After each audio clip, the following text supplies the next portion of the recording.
You are Locked On Vandy, your daily podcast on the Vanderbilt Commodores, part of the Locked On Podcast Network, your team every day. What's up, everybody? We are live. Thank you for joining the Locked On Vandy podcast on the Locked On Podcast Network. Happy draft weekend. Hope your NFL team did well in the NFL draft. I thought the Falcons had a really good NFL draft. And if you're a Titans fan right here in Nashville, which I like the Titans, they're my team. They're not my team, but my hometown team is the Atlanta Falcons. But the Titans are certainly my new hometown team. So I'm allowed to have two because I live in that kind of market. So we got a great show lined up. Again, we're live, so join in the comments. Let me know where you're commenting from. Let me know if you watched the draft. Let me know if you've seen the news on these portal finds. And there's a hot take that I want to talk about, man. This is exciting. It was an Arkansas fan of all people. It was on X. He said Clark Lea will have a 9-win season within the next 3 years. And you know what? I believe it. And he got another transfer on the defensive line. I think we're just going to be a team full of defensive linemen. This one from UNC, Terry Nwabuisi-Ezeala. I'd love to hear Andrew Algrady say that name. Mark Byington also found he continues to build his front court. He got probably his best transfer portal ad in his entire tenure, potentially. Tyler Harris coming in from Washington, the forward, could be the shooter that he was looking for, could be the best player, most draftable player that Mark Byington has gotten since he's been at Vandy. So looking forward to that. And then, of course, baseball. Man, that's disappointing. They dropped the series against Ole Miss 7-1 today. Last night was a little bit better, I guess, but 7-1 just kind of sucked the air right on out of that dugout. So, but got a lot action-packed show here. Locked On Vandy. Thanks for making us your first listen each and every day. We're free and available wherever you get your podcasts and on YouTube as a part of the Locked On Podcast Network, your team every day. Now, I haven't been around as much this week. I was sick earlier this week, couldn't get on and do the show regularly like I normally do, and I was fighting a little bit of that. So, that's why my voice kind of sucks a little bit. I was fighting the stomach virus, and it's been a hell of a week. So, but I'm glad to be here. And this episode is brought to you by Monarch Money. Take control of your finances with Monarch Money. Use code LOCKEDONCollege at monarchmoney.com for 50% off your first year. So let's explore the hot take here. The hot take is this: Vandy will have a 9-win season. When is that going to be? I think this year with Diego Pavia has to be, without really knowing how the portal is going to go, because the portal's so unpredictable, without really knowing a whole lot. The only thing I do know is Diego Pavia is not going to be the quarterback next year. So I think this year really is kind of the chance, kind of the biggest chance, I should say. And last year they really could have gotten it, but they were a couple things away. So let's flash up the schedule real quick, okay? Vandy, can they win 9? That is the question. Leave in the comments, do you think they can win 9 this year? Charleston Southern, 1. At Virginia Tech, 2. At South Carolina. That's a toss-up. I'm in a good mood. We'll say yes. Georgia State, yes. Utah State, yes. That's 1, 2, 3, 4. That's 5 games right there. At Bama, I'm in a great mood, but nah. It's on the road. They got a target on them because they beat them last year. Kalen DeBoer has this one circled. Ty Simpson, Ryan Grubb should be a lethal combination. I would love to beat Alabama. I just don't think it's going to happen. Versus LSU,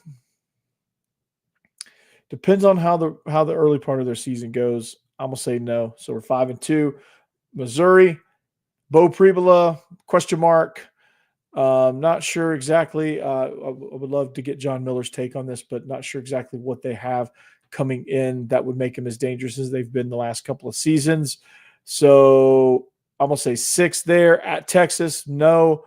Auburn, yes. Kentucky, yes. Tennessee, no. So what is that? That's 1, 2, 3, 4, 5, 6, 7, 8. So 8 games that I think they can legitimately win. So I don't know, because the schedule's so hard. Like, there's no reprieve in there. They're going to have a major upset, I think, in here to be able to get to 9 wins. I think your biggest upset's got to come from Alabama, Tennessee, Texas, or LSU. And I'm not sure which one I think is going to be that. As it stands right now, Joey Aguilar gives us the best shot at an upset on the road at Tennessee. LSU with Garrett Nussmeier, that's going to be a tough game to win, but it is at home. And I just don't know with LSU. I don't know what they're going to be like defensively, how good they're going to be. I know offensively they're going to be pretty explosive.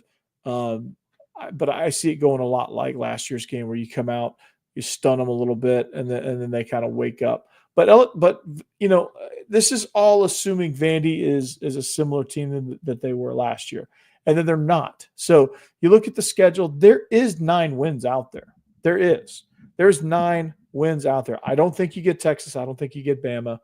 I don't think you get those two. LSU, maybe, but that's probably leaning no. And then Tennessee, I think, is a maybe, but could lean yes because of the quarterback situation, and just because, just not sure what their roster is like right now. So I think that could be one of those maybe games if a lot of things go right. I don't think it's a slam dunk by any stretch. I don't think it's a slam dunk for Tennessee by any stretch. They're going to say it is, because they think, they're going to come in with the whole big brother stuff and all that. But, we know that they're struggling. They're on the struggle bus a little bit as far as personnel, as far as the whole Nico thing. That's not an easy thing to get over when your star quarterback does that to you in the middle of spring practice. You already had some question marks there, but it'll be interesting because it's late in the season. They will, if their season hasn't gone to plan, then that game could be just kind of a play out the string game, and Vanderbilt would love to get an upset there. So I think they can get to 9 wins. I really do. I really think they can get to 9 just based on that schedule alone. So here's some reasons why, though. Diego Pavia coming back year 2. We love that. Okay. Who doesn't love that thought?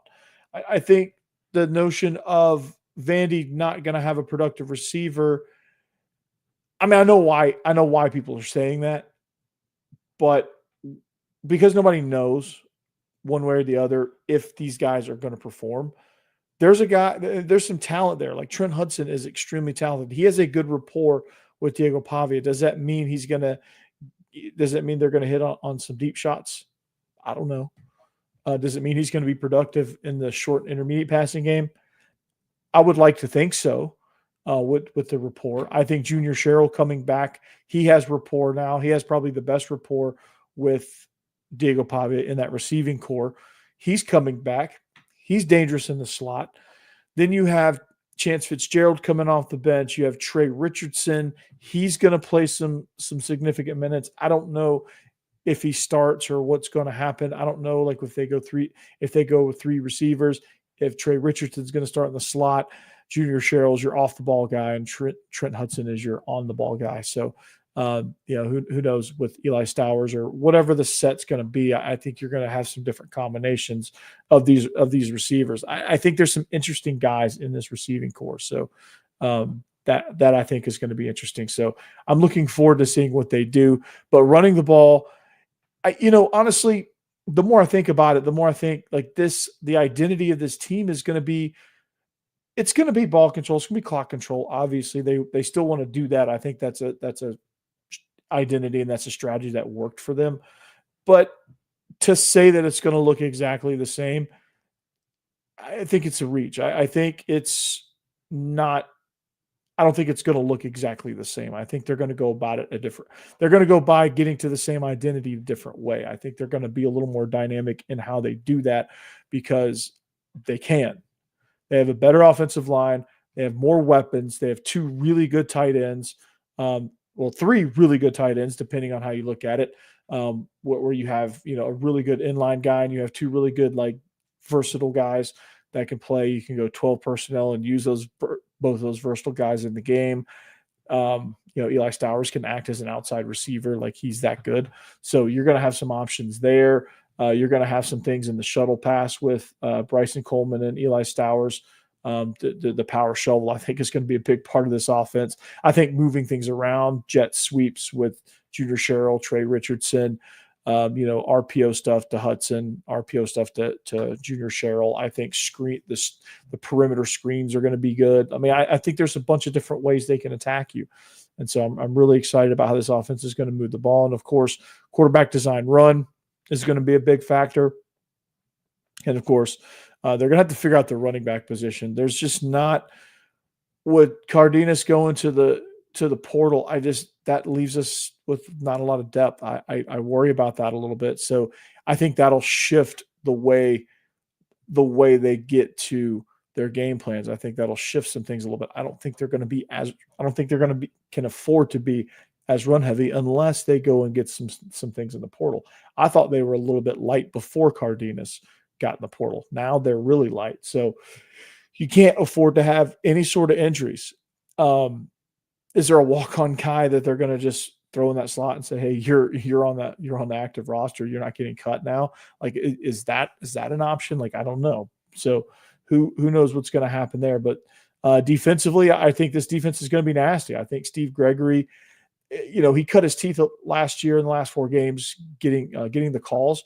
Again, comments are live, guys. We're you're able to kind of chime in if you'd like. Just feel free to leave your mark here. But this defense is going to be nasty, man. It's going to be one of those one of those seasons where, like, you have a bunch of edge guys. You're going to get. I think Clark Lea, his main goal with this defense was to find a way to get pressure on the quarterback, and he's going to be able to do so.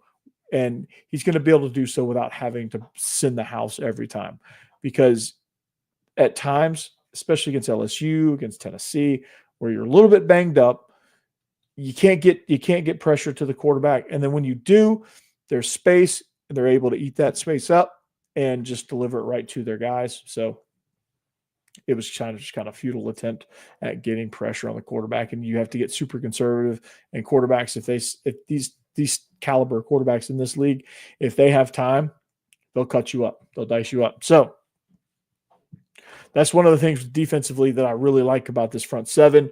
Linebacking core is going to be outstanding. The edge guys are going to be pretty disgusting, and the defensive line apparently is going to be ridiculous. I really like the safety position coming in. Randon Fontenette is going to be kind of that down, on the line, just kind of, grade A ass kicker.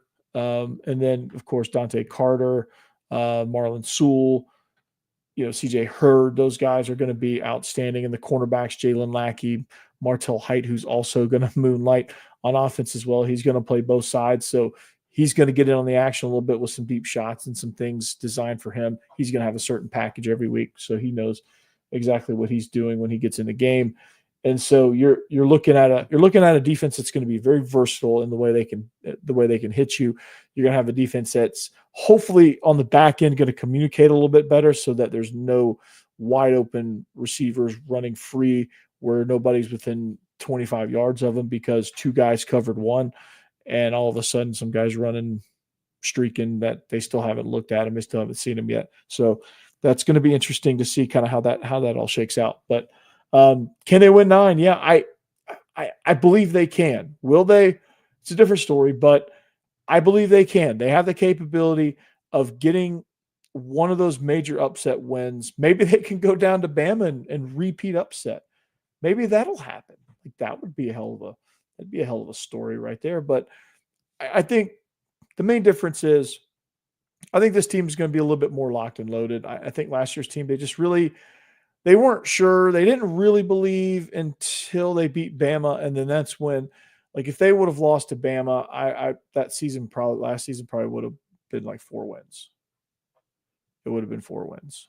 And Clark Lea would be somebody's defensive coordinator right now. And we would have had a coaching search, which would have been pretty good for the view count. But I like Clark Lea, and I like what he did with the overhaul. I'm glad it paid off. So that Bama win really kind of turn the page a little bit. This group has been way more focused than last year's group. So that's good to see. Speaking of focused, man, it's obvious Clark Lea is focused on defensive line and Mark Byington's focused on the front court, also the equivalent of the offensive and defensive line. So stay tuned for that. We will be right back. So guess what? Don't go anywhere.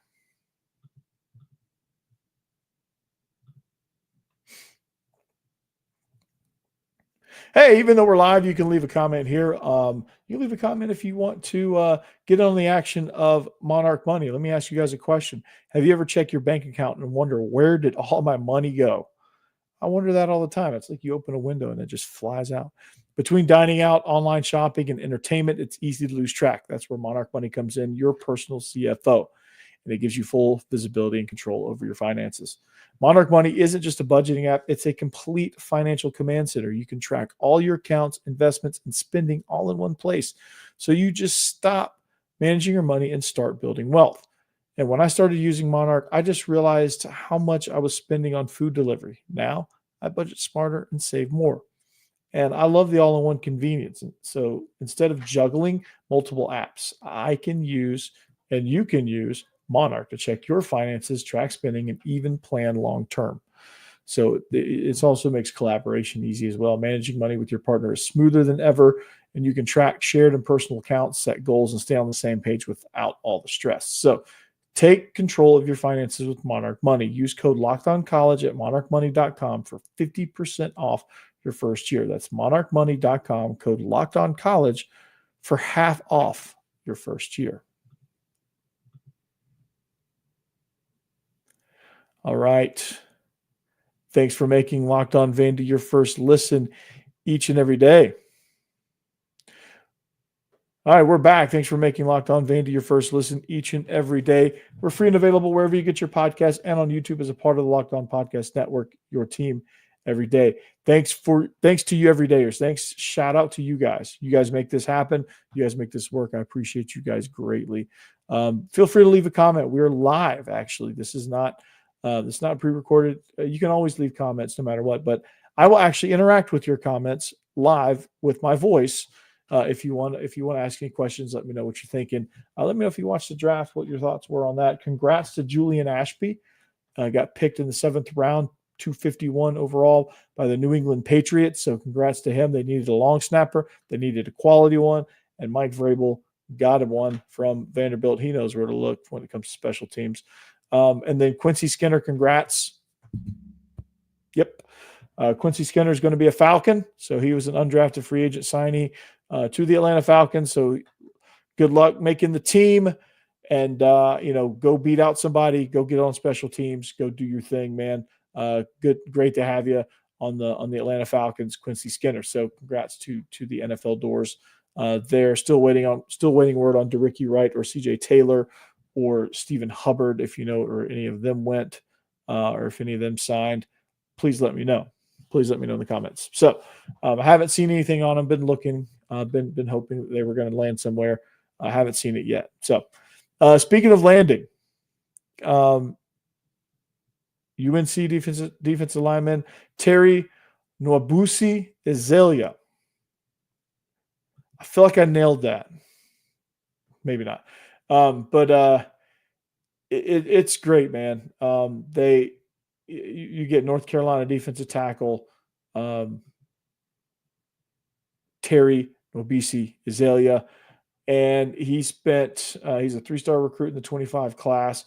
He's coming in. He's a native of Munich, Germany. Played at Rabun County, Georgia, at a private school. Same program that produced Linus Zunk, actually. And lo and behold, Ezeala won't be the only German on the team. Linus Zunk is from Berlin as well. And then Darren Agu as well played at this place. So Nwabuisi-Ezeala is 6'2", 320. He was originally signed to Wake Forest, but he's bringing in depth at that nose guard position, that one technique position.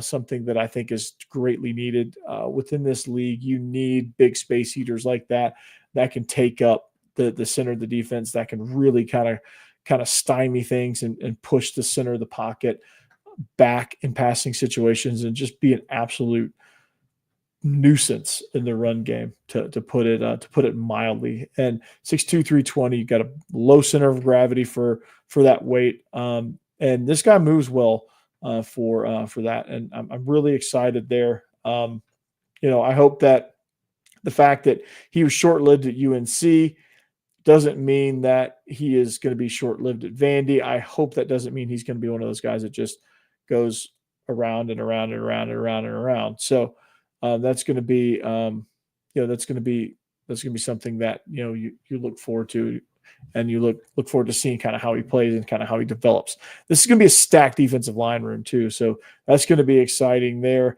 You get Jalen Stone and Mason Nelson coming in as transfers. They already they add that to N'Keal Jefferson. Then you've got Otara and you've got Glenn Seabrooks as well, all on that interior defensive line. If they want to go some 4-man fronts, they can go double nose with some size. They can go double eagle, which double eagle means 2-3 techniques, which are it's more of a pass rushing scenario, or like you're trying to get still maintain some size, but get some faster guys out there in run situations. So you cover your linebackers in the A gaps, cover your tackles in the B gaps. So I'm really excited about this. This is Clark Lea understands, obviously, building in the trenches is important, and he's really made that he's really been hyper focused on that. And for a lot of reasons last season, none of which I think are his fault. I don't think he intentionally ignored. In high school recruiting, he didn't pick up any linemen. That might have been by design, because it might be easier to pick up, a 20, 21-year-old developed lineman from a lower level than it is to pick up a high schooler and try to sit and develop them, especially in the portal. Like, those guys are going to leave anyway. So, who knows? So I think linemen are going to start, they come in at the lower levels and they're going to start working the way up. I think that's a trend you're going to see with offensive, defensive linemen. But building in the trenches last year, it just didn't happen as much. And some of it was that nobody really wanted to come to Vandy last year for obvious reasons. They thought Clark Lea might get fired, and they had every right to after a 2-10 season. But this year has yielded much better results along those fronts. More and better quality guys are coming in the portal this time around. Not a whole lot of people were jumping into the boat, jumping into the Vanderbilt boat last season. So that's something to applaud Clark Lea for there. And like I said, it's not his fault. Well, technically it is, because he had a poor season, but he did not actively recruit these guys. I mean, he was probably recruiting his butt off to build the trenches, because he knows in this league that's important. So that's I love that. I love that pick up there, Terry Nwabuisi-Ezeala. I'm sure I butchered that. Sorry, Terry. I'll get it right, though, I promise. All right. But speaking of importance in the trenches, in basketball, the trenches are the front court. And would you consider this guy a trench guy? Technically by position, but not really. Tyler Harris, Washington forward, committed to Vandy, to Mark Byington. And basketball, dude, is killing it. And he averaged 11 points, 5 rebounds, and an assist per game before entering the portal. He was a sophomore. He went for double figures in 18 games at Washington. And he was actually at the spring game. So he was watching some football, and he said, you know what? He said, you know what, Mike James? I like this. I'm not going to commit yet, but this is kind of cool. And Mike James was like, dude, you better commit, because I'm about to commit. And he did. So here's the thing that I love about Tyler Harris now that he's committed. I was gonna say that he sucked and you don't want him and all that stuff. That was before he committed, just so that teams would be like, nah, you know what? Corey was saying he's not good, so we're not going to get him. And then at the last minute, I was going to be like, nah, you want him. and let Mark Byington get him. And that was going to be our win, but didn't need to do that actually. So I can actually say good things about him the first time. And this guy is a wing player, your quintessential wing player. He's got the mold, he's got the build, he's got the game to be in the NBA. And he's going to be Vandy's best shooter. And this is the shooter that Mark Byington needs. This is the sharp shooter that you're in a tough spot. You need a quick six to get momentum back with a couple of big threes in a row. This is your guy. He's a 6'8" sophomore. He's a prolific athlete. Again, he averaged double figures in the Big Ten at Washington. That's weird to say, the Big Ten in Washington. And he's somebody that's going to be absolutely igniting. I mean, he shot, we'll call it 50% from 3-point range last season. He had 3 or 4 attempts per game. He was 74% on catch and shoot, which is 100th percentile. And he's dangerous from behind the arc. He's the type of shooter that we need. And he's going to be, he's a guy that moves around. He runs off ball screens. Like I said, he's a catch and shoot type guy, which in transition, when you're trying to move and it's going to be great. He's efficient in the perimeter. He's great. He's great on defense. He's an exciting dunker. He cuts. I mean, I don't know what's bad about this guy. He's probably the most draftable player, by the way.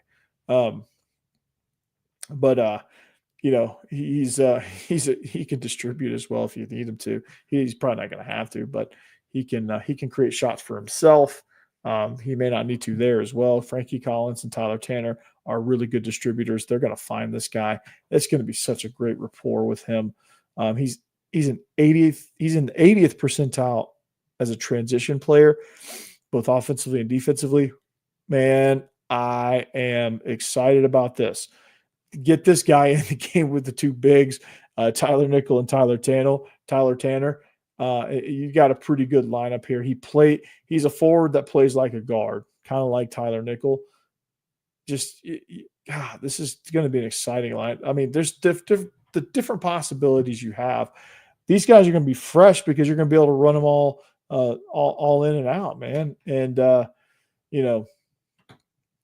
who knows? And the prediction is he may not be the leading scorer. I very well could be.